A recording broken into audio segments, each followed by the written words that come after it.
कैसे नाज़रीन कराम, सलीम अख्तर हाज़िर खिदमत और आपकी खिदमत में सलाम। एक तरफ सऊदीया में मोदी का आलीशान प्रोटोकॉल देखा तो दूसरी तरफ सऊदीया में ही इनके हाथ में हमेशा कशकोल देखा। तो पता चला कि कारोबारियों को प्रोटोकॉल सारे जहान में मिलता है और भिखारियों को प्रोटोकॉल सिर्फ पाकिस्तान में मिलता है। एक तरफ मोदी को 21 तोपों की सलामी देखी तो दूसरी तरफ इनकी तरफ से हमेशा मुल्क की वकार की नीलामी देखी, गुलामी देखी और गुलामी में भी नाकामी देखी। यानी जब भी इनका सऊदीया का दौरा देखा, वापसी पे इनके हाथ में खाली कटोरा देखा। इनकी शक्लों को देखकर अरबी भी सोचते होंगे और सोचते हुए अपने बाल नोचते होंगे। एक तरफ इनका मुल्क डामाडोल है, इनकी मईशत का बिस्तर गोल है, बैरूने मुल्क इनके हाथ में कशकोल है और अपने मुल्क इनके आगे पीछे करोड़ों का प्रोटोकॉल है। ये क्या मखौल है? इसका जवाब अच्छन भाई ने दिया कि इनके पास मुल्क की भंवर में फंसी कश्ती को पार लगाने के लिए ना कोई सलाहियत है, ना मुल्क के लिए कोई प्लान है, ना मुल्क की तरक्की के लिए इनके सामने कोई गोल है। इनका बस एक ही रोल है, एक हाथ में बुरश है, दूसरे में कशकोल है। यानी एक हाथ में बुरश और दूसरे में कटोरा है और मुल्कों दौरा है। ये हमेशा भंवर में फंसी मुल्क की कश्ती को पार लगाने की बातें करते करते अपनी कश्ती को 7 समंदर पार ले जाते हैं और मुल्क की कश्ती हमेशा की तरह वही भंवर में फंसी रहती है। और दूसरी खबर यह है कि पीटीआई के हिमायती अमेरिकी कांग्रेसमैन जब पाकिस्तान आए और हुक्मरानों से मुलाकातें की तो निजाम के चेले चपाटे चमचे कड़छे मालछे और पालछे फतह का जश्न मनाने लगे, खुशी के ढोल पीटने लगे और ये वाले साहब भाई साहब उस ढोल की ताल पर नाचने लगे और नाचते नाचते इनकी हालत बिगड़ गई, इनकी एड़ियों की खाल उधड़ गई और जब एड़ियों की खाल उधड़ गई तो भाई साहब पंजों के बल नाचने लगे।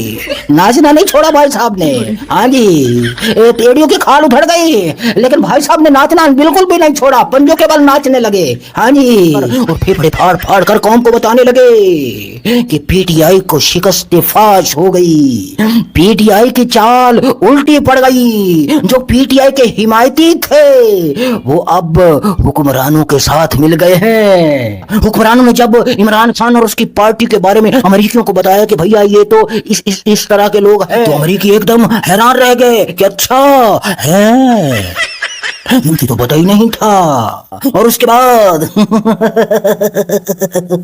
जो अमेरिकी है बड़े खुश होकर हुक्मरानों से मुतासर होकर और उनकी हर बात से एग्री होकर अमेरिका गए वापस। लिहाजा पीटीआई को शिकस्त फाश हो गई और हुक्मरानों की फतेह हो गई।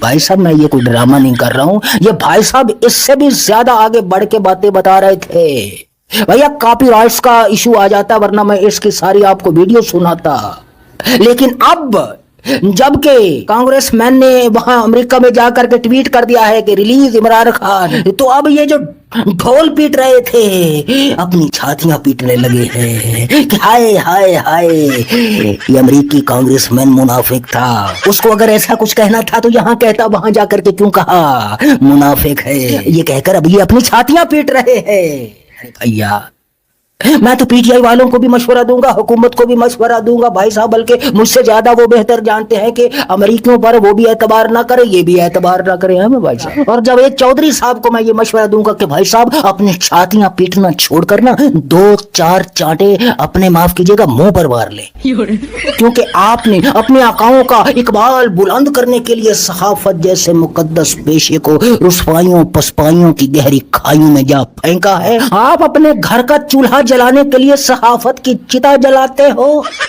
अपनी औलाद को हराम करने वाला खिलाते हो, माफ कीजिएगा।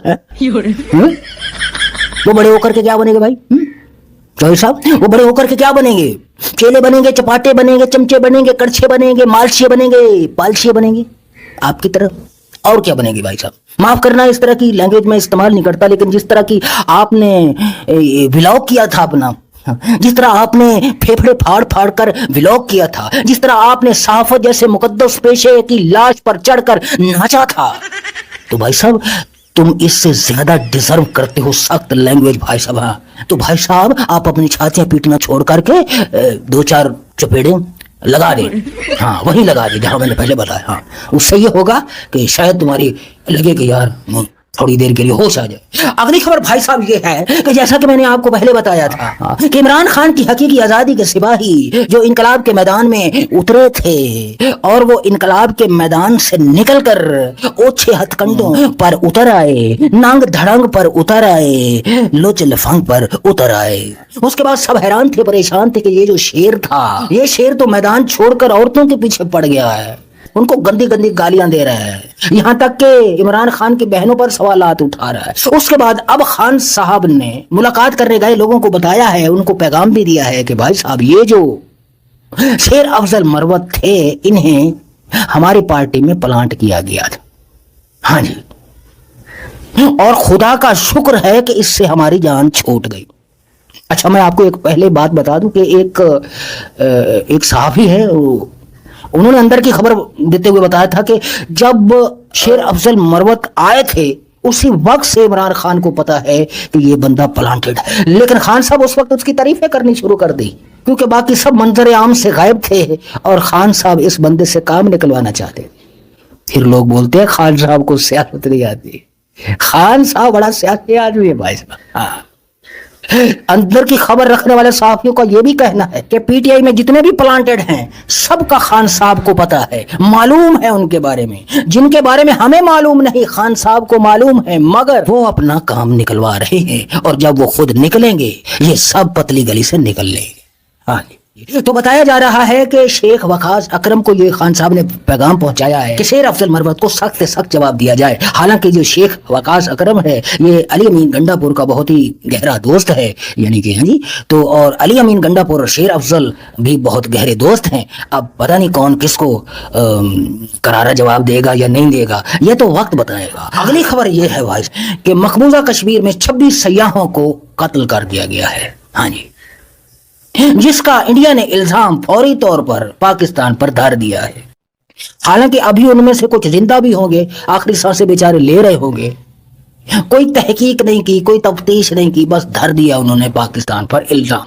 अब आप कहेंगे कि भैया इस तरह के इल्जाम हम भी तो लगाते हैं इंडिया पर। जी, हम सिर्फ इल्जाम लगाते हैं, मगर इंडिया जो है इल्जाम भी लगाता है और कार्रवाई पर भी उतर आता है। हाँ जी, हुआ है। हालांकि इंडिया में बहुत अरसे बाद इस तरह का कोई वाकया हुआ है और वो इसको सीरियस भी लेते हैं, और हमारे यहाँ तो हर बदकिस्मती से हर हफ्ते में कभी कभी 2-2 बार 4-4 बार इस तरह के वाकयात होते हैं और हम पता नहीं सीरियस लेते हैं कि नहीं। इल्जाम लगा करके बैठ जाते हैं, अगले इल्जाम भी लगाते हैं और कार्रवाई पर भी उतर आते हैं, है ना भाई, ये फर्क है भाई साहब। बस देखते रहिए मेरा ये चैनल और सब्सक्राइब कर लीजिए, वीडियो को शेयर कीजिए, लाइक कीजिए, कमेंट्स कीजिए और मिलते हैं अगली वीडियो में।